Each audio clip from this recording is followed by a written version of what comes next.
Welcome, everybody, to the latest edition of This Week in Women's Soccer. I'm Jeff Kassouf alongside Cat Whitehill, and we are back with you guys this week. Had some weather holding us up last week, several forms of it, I guess, some under the weather, and then some under the weather snow with a huge storm. Cat, how much did you get, actually? You know? I think we got 27 inches, they said, in the area I live, which is crazy. Yeah, I got a little bit luckier with Winter Storm Nemo. Got about, I want to say 10. It sort of melted. I mean, it didn't melt all the way, but a lot of it melted quickly, so it was tough to tell. But right up the road, 3+ feet was a sight to behold. So apologize for that, folks, but we're back with you. And, plenty of stuff going on in NWSL, and the U.S. women have kicked off their 2013 season and the Tom Sermanni era. So we will talk about all of that as we catch up a little bit on this NWSL news. So U.S. Women, Cat, we think we should start there as sort of the bigger news. Not that NWSL developments are not big, but Tom Sermanni debuts. And debut was the theme of this sort of series. And I think even a bit of a comeback of sorts might also be the theme. We had Tom Sermanni debuting as coach, Kristen Press making the loudest of debuts, I'd say, with 2 goals in her first cap for the senior team, and in Saturday's win over Scotland. And then on Wednesday she scores again in her second game. And then some debutantes, Crystal Dunn, Julie Johnston, and the comeback players of sorts. I mean, Ali Krieger being the big one, a year after ACL surgery, ACL-MCL as she tore. She was back and looked pretty good. And Yael Averbuch, another one to note, that over 2 years at this point after her last cap, she's back with the U.S. And she had a wicked strike. I'll pull a little bit of my Boston out there. She had a 35-yard free kick in that second game that just whizzed off of the crossbar. That was a nice free kick.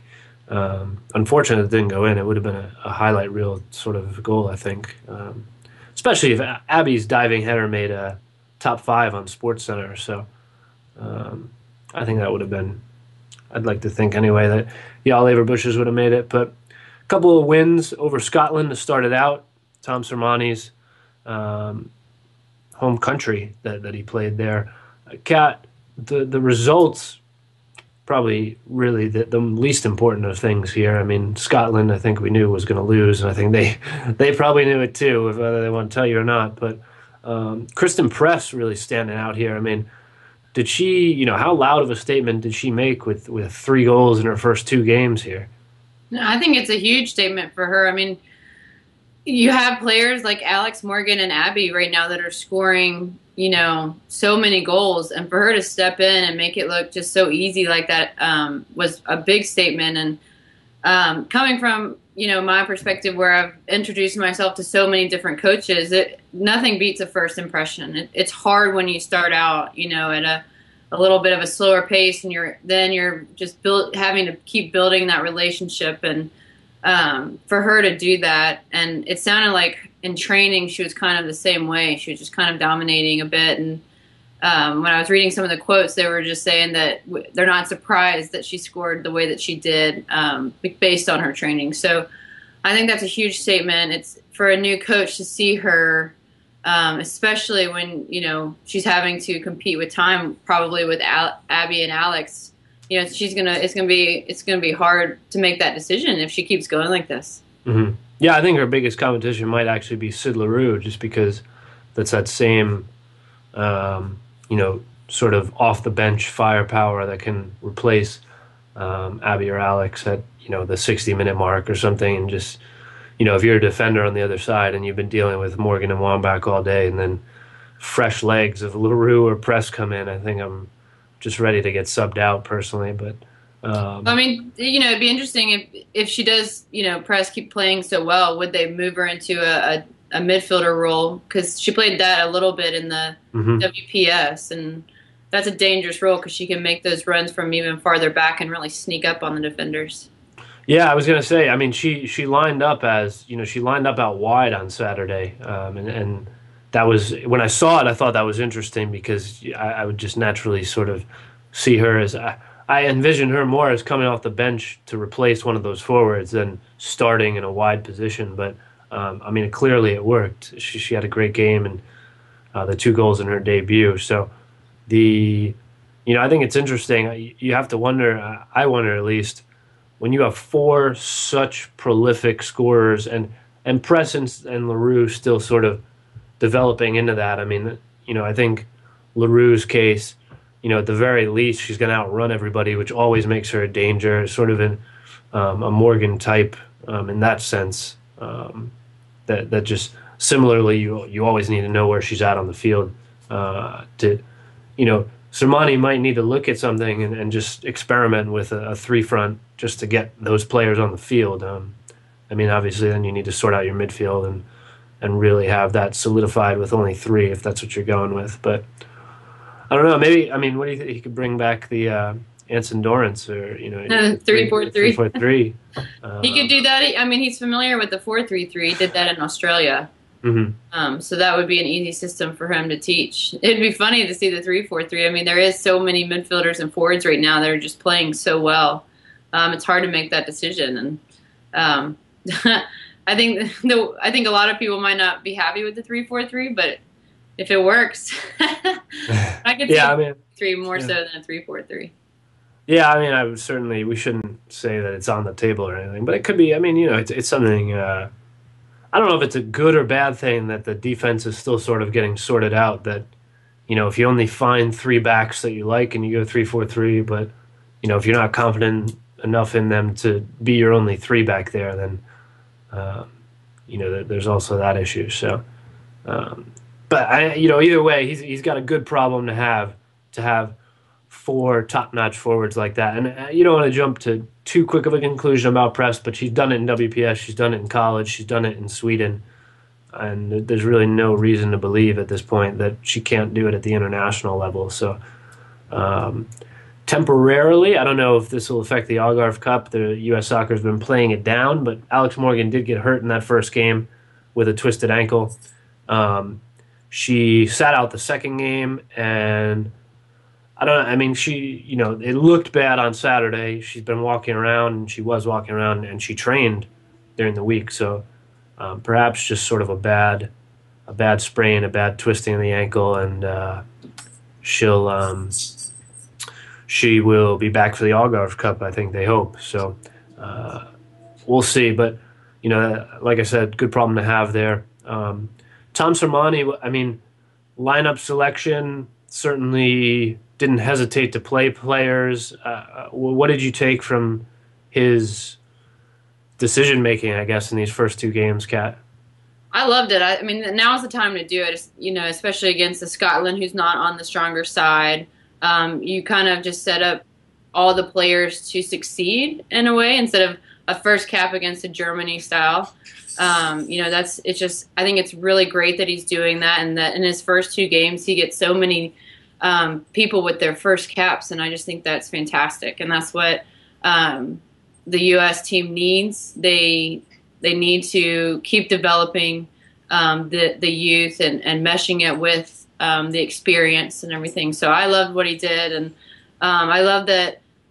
It didn't seem like anything was set with him quite yet.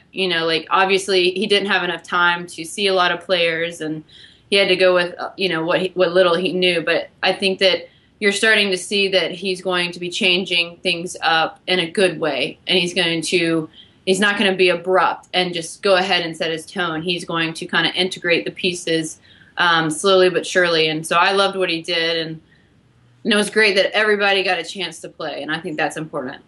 Mm-hmm. Mm-hmm. Yeah, I thought it was it was good to see that the players like a Crystal Dunn, a Julie Johnson getting that time. I know still a couple players that didn't get time in general in either of those games, and I know that a lot of people were calling for Ashlyn Harris to get some time. I don't know what the answer is to that in terms of why she didn't or doesn't, but I think the easiest answer is just the people in front of her. I mean, it's going to be a tough road for her. It always is. Well, that and I think the whole Hope injury kind of probably affected that a little bit too. Mhm. I bet they were thinking about playing Hope in the first game and then seeing for the second game, so they had to change that up maybe a little bit. Yeah. But I it mean, would have been yeah. nice to get her in the game for sure. Yeah. Yeah. I mean, they split Barney and Lloyd in the first game, so I don't know. I guess conceivably you could do Solo and Harris in the second or something, but um, I don't know. But that was probably the main one to me that stood out, or at least that was sort of had some attention called to it. But in general, a lot of people playing. I liked. It was good to see Ali Krieger back on the right. I thought that during the World Cup she was solid. Obviously, she was one of the best players I think during the World Cup, and just an unfortunate injury last year for her to not be able to go to the Olympics, and certainly a long or at least hard road back. I think pretty quick in the sense that she's back in a U.S. kit a year later, but. That was a big test because it was just Scotland, but she hasn't played at that level in a year, and I don't know what she's looked like in the Bundesliga, but not a lot of people don't come back very well from a torn ACL MCL. So a good start for her, and we'll see how that progresses. I'm sure that she's got plenty on her mind about getting back into that right back spot with this team, and I'm sure they probably welcome it. To be honest, a healthy Ali Krieger at the right because the defense is still a work in progress. So, Yeah, um, it was definitely good to see her. I mean, to see her out there, and I'll say from experience, it's hard to come back. So it's good that she's starting to get some minutes and get back into the swing of things. yeah, definitely, definitely. And I thought Kelly O'Hara looked pretty good on the left in that second game in particular. She was combining well with whoever was on that wing. Pino and Heather O'Reilly were sort of interchanging, but Kelly O'Hara getting forward, and that's good. I like to see that. I think Ali Krieger brings that, and she I should say, excuse me, she also got forward pretty well and combined in that attacking front, in that attacking third. So that was good there. Center backs probably still something that Sermanni's sort of looking at between Engen, Sauerbrunn, obviously Christy Rampone. So we'll see. We'll see what he does in the Algarve Cup, which is fast approaching. So, and of course the Algarve Cup, which we should not downplay. The Sweden, the first game against Sweden and Pearson Haga. So that's going to be a big one. So we'll keep an eye on that. Shifting towards NWSL, free agents, supplemental draft. Teams are, I mean, they at least have a pretty much full roster at this point. It's not necessarily who they're keeping or who it's going to be, but Cat, I don't know, it's tough to know where to start here because there's just so much confusion still. There's still a couple of sort of loose ends on free agent side that aren't actually announced for a team or two. What do you make of sort of the supplemental draft in general, how it went, and how sort of strange was it to see these players sort of nominated and then they had to get drafted, and some of them, I mean, you saw these players, some good players go later in this draft, and then apparently it's because they're not going to play. I mean, there's a lot of confusion about these players that got drafted. Yeah. I just thought the whole thing was interesting. I mean, most players didn't even know their names were in the draft. That's what's interesting to me is that, they didn't even know they were a part of it. They didn't really have, a way to say whether they wanted to be or not. They didn't really have a choice. And I don't know, I just thought that was really interesting. And, but I mean, at the same time, I mean, all the players that are out there got picked up, which is nice, even though I was shocked that players like Di Martino went so late, Val Henderson went so late. I love that Natasha Kai's back in there and no one even knows, what's going on with that. So I think there's so many funny unknowns that'll just keep coming back out. And it was all interesting, and I think this league is coming together so quickly for everyone that no one really knows what actually is going on. Yeah, Tasha Kai. I mean, the Spirit said that that they expect her to be ready at some point. I guess I have to assume that they made contact with her, but Tasha Kai was a name. Tasha Kai has like the most followers and fans of, I guess, a non-U.S. player that I have really ever seen. I think um, so. That's a good one. She's a fun player to watch and interview. So it's cool to see her back. The one that stands out is, or the big one in terms of question marks, is what is Tina Ellerson's status? Because a lot of us, including myself, thought that she was, one of those players that should absolutely be a free agent. I mean, she was stellar in WPS.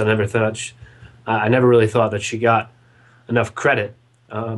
And she tweets 2 days before the draft, I believe, right before the draft, that she's not playing this year, that family comes first. And then Portland goes ahead and takes her right in the first round, number 8 overall. So not sure what happened there. I mean, Equalizer Soccer's Richard Farley reached out to Cindy Cohn and apparently that they had made some sort of contact with her before, and they're at least expecting her to play. So a lot of people sort of up in arms about how that played out. Did she tweet that on purpose? I mean, I don't know if she did. I mean, personally, I don't really care. I mean, as has been said in some other places, players should be playing where they want to play and signing as free agents. So if somebody basically told people she's only playing in one spot or she's not playing at all, then good for her.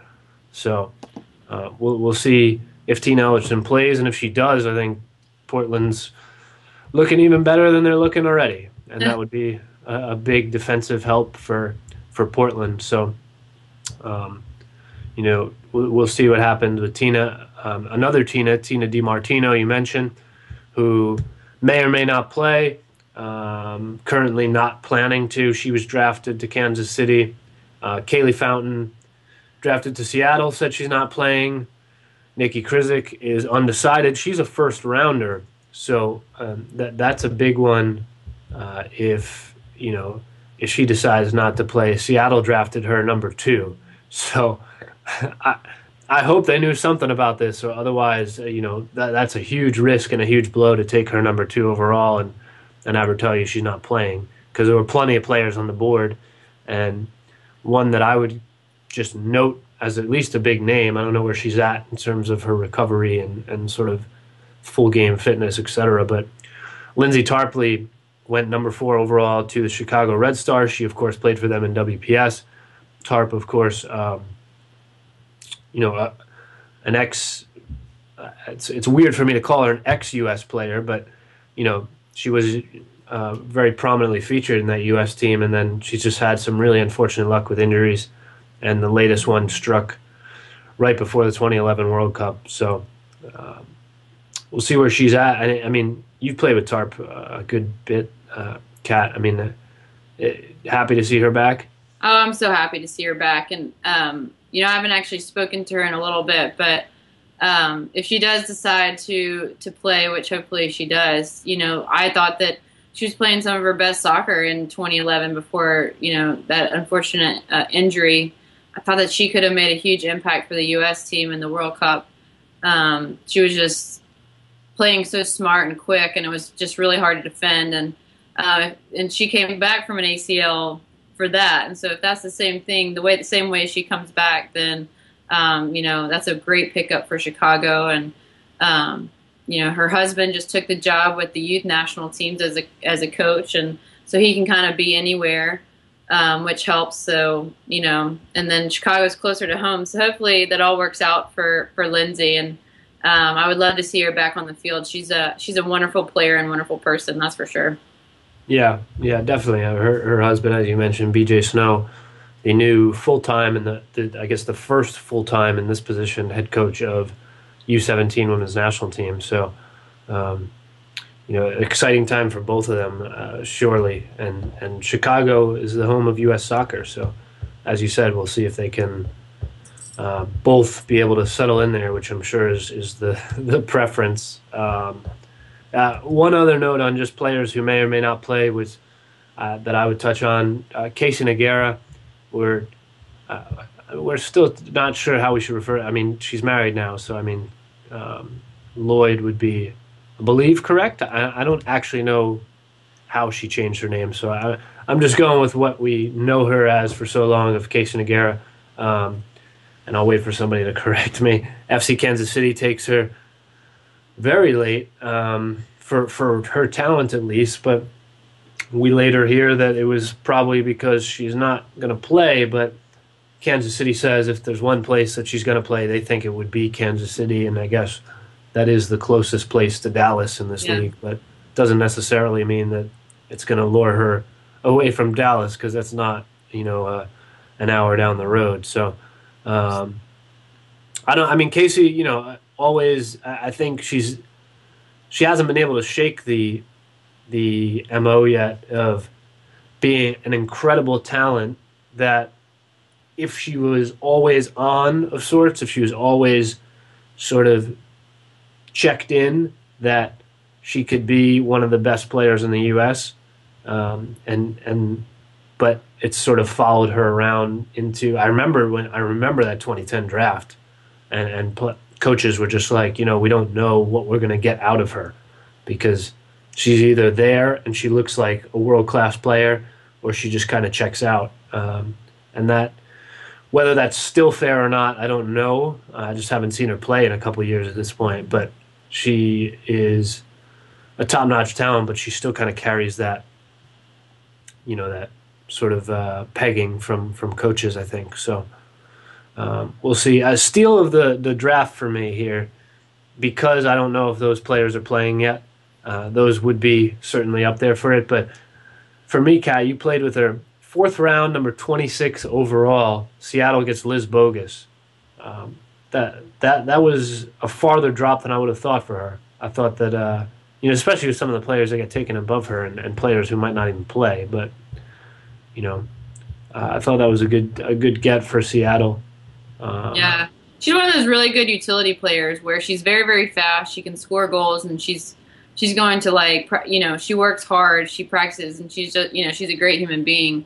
So I think that I agree that was a great pickup for Seattle, and it was a shock because there's, a couple of names that I had to look up who they were, unfortunately before her, and so that's kind of a surprise to to have someone who has the experience of playing in the WPS to go so low, but definitely a good steal for Seattle. They need some players.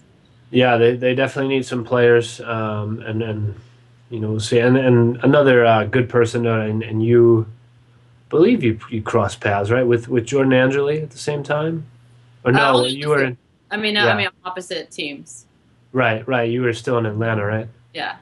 Okay, yeah, but I mean, she's sort of announced her comeback, and Washington has taken her, and I should say she announced her intent. I mean, she's still not 100% there, but good person, and good to see her Yeah. getting back or Played close to so back. well her first year too. So hopefully she'll get back to what she was. Yeah, no, I mean, absolutely, yeah. Dan Laletta just chatted with her, and it was great to read some of the stuff from that she was saying, and sort of where she's at. And I mean, she was absolutely. You look at that draft class: Tobin Heath, Kelly O'Hara, Whitney Engen, Lauren Cheney, Allie Riley. I mean, that draft class was very deep. And Yeah. then Jordan Angeli just kind of pops up and scores 7 goals in a rookie season. And I mean, that was really it was kind of like 2011 with Kristen Press, where I don't think people realize still that Kristen Press was the rookie of the year over Alex Morgan.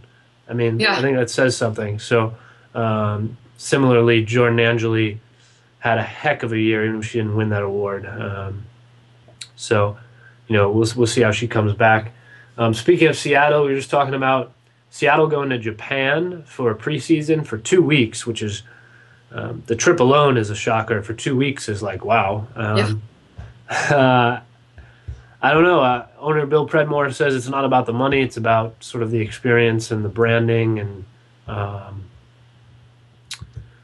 you know, I don't know. It's interesting timing. I think it's an eye opening kind of move. I mean, people are going to talk about it. People are going to maybe it'll even attract a player or something. A discovery player that they can convince. I don't know, but it's it's interesting at the very least. I'm not sure what to make of it yet. I mean, it's just day one of preseason is in Japan. It's not in Seattle, so that's probably throws you off a little bit as a player, right?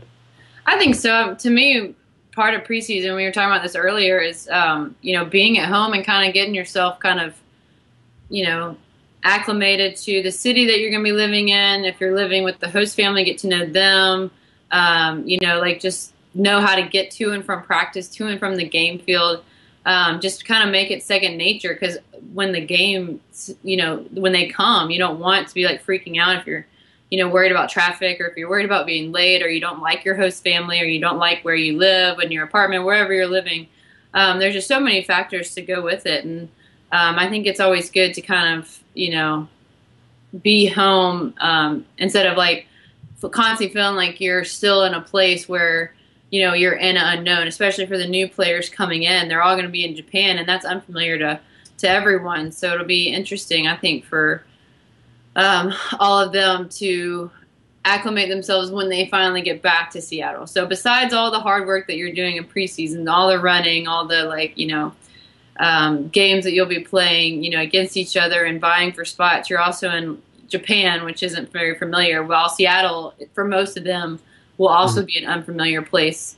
So you just kind of feel like you're in flux the whole time. And so I think it's difficult, but at the same time, you're having an awesome opportunity going to Japan and playing, one of their best teams over there. So it's hard to deny something like that. Yeah. It's just, it's a great opportunity, but it's just interesting. Yeah, it is a good opportunity. I mean, playing Inak Kobe, who's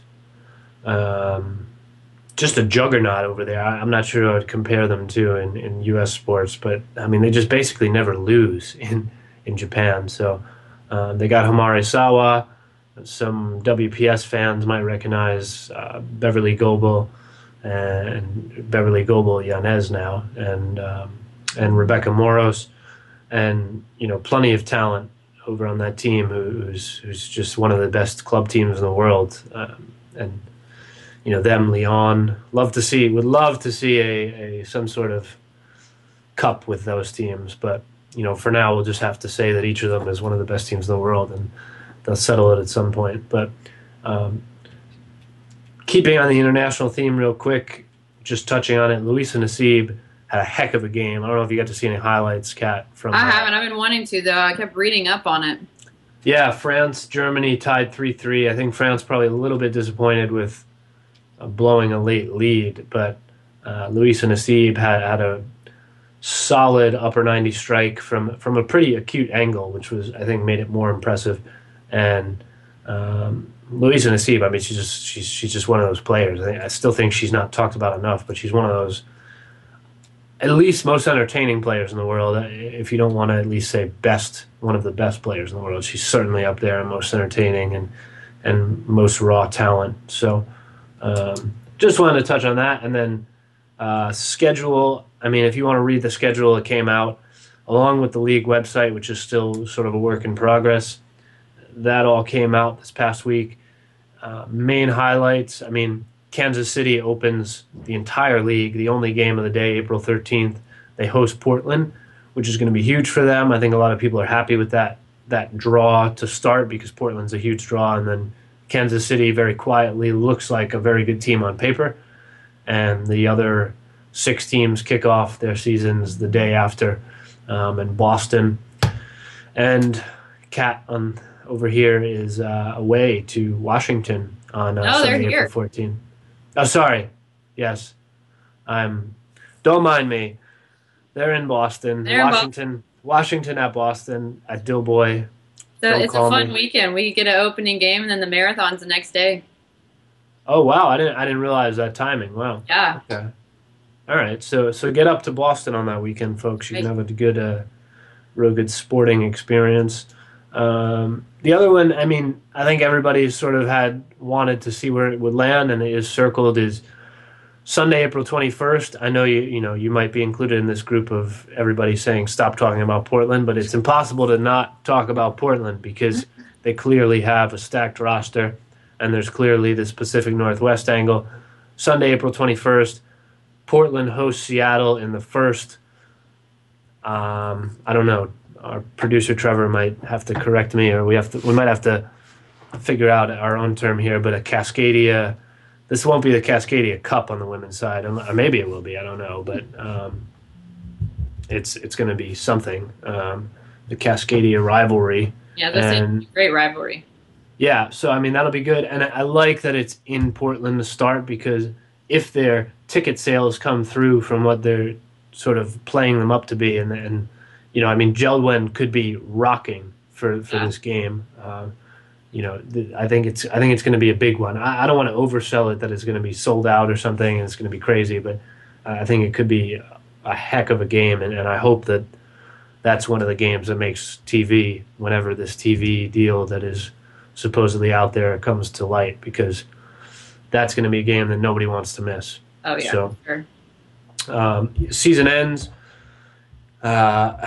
Season opens April 13th. 22 games for each team. Very sort of regionally focused of sorts, and then season ends August 18th, regular season, and then we go to playoffs. Is different from WPS, just a straight up 1 versus 4, 2 versus 3 higher seed hosts, and then higher seed out of whoever advances hosting the final on August 31st. So keep an eye out for that. And I think we've exhausted the issues for the week, Kat. I know we had some catching up to do from Winter Storm Nemo there. That's right. And actually, on a serious note, I do want to say I know we're us Northeast folk are easy to hate because of some Northeast bias that is apparently a thing, but a lot of folks, Connecticut, Massachusetts, New Jersey, New York, whatever everybody listening or out there can do, if you can do anything, certainly, people have been hit pretty hard from, Hurricane Sandy and then Winter Storm Nemo following it up, and there's plenty of people out there, I think, that are still without homes from Sandy. So thoughts with them. I know it's a week late, but definitely just wanted to put that out there. So, until next week, on This Week in Women's Soccer, Jeff Kassouf, Cat Whitehill, joins me as always, and we'll see you next week, folks. One week closer to preseason. Yay!